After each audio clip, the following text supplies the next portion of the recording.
সেপ্টেম্বরে ভিয়েতনামে শুরু হতে যাচ্ছে অনূর্ধ্ব-23 এশিয়া কাপের বাছাই পর্ব। প্রথম ম্যাচেই স্বাগতিক ভিয়েতনামের মুখোমুখি হচ্ছে বাংলাদেশ। গুরুত্বপূর্ণ এই ম্যাচে ইতালি প্রবাসী ফুটবলার ফাহমিদুল ইসলাম থাকছেন না। জাতীয় স্টেডিয়ামে অনুশীলনের আগে সাংবাদিকদের বিষয়টি জানান কোচ সাইফুল ইসলাম বারী টিটু। ইতালির চতুর্থ স্তরের দল গুলবিয়া ক্যালচোতে খেলা ফাহমিদুলের প্রথম ম্যাচে না থাকলেও পরের দুটি ম্যাচে থাকবেন। প্রস্তুতি ছাড়া প্রথম ম্যাচে তাকে নামাতে চায় না কোচ। এই বিষয়ে টিটু বলেন, ফাহমিদুলকে আমরা প্রথম থেকে না পেলেও পরের দুটি ম্যাচে পাবো। সে যখন আসবে কোনো অনুশীলন সেশন না করেই ম্যাচ খেলাটা বাস্তবসম্মত হবে না। ফাহমিদুল এলে অবশ্যই আমাদের শক্তি বাড়বে, তবে সেটা পরের দুই ম্যাচে। কিউবা মিচেল, জায়ান আহমেদ সহ 4 বংশোদ্ভূত ফুটবলার আছেন টিটুর দলে। ইতিমধ্যে দলের সঙ্গে 3 দিন নিয়মিত অনুশীলন করছেন Cuba.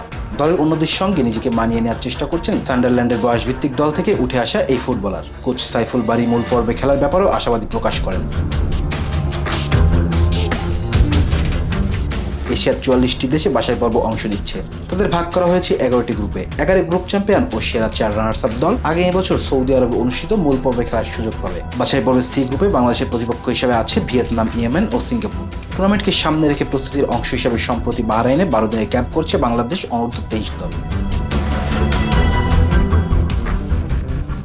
Rezon Islam, B sports.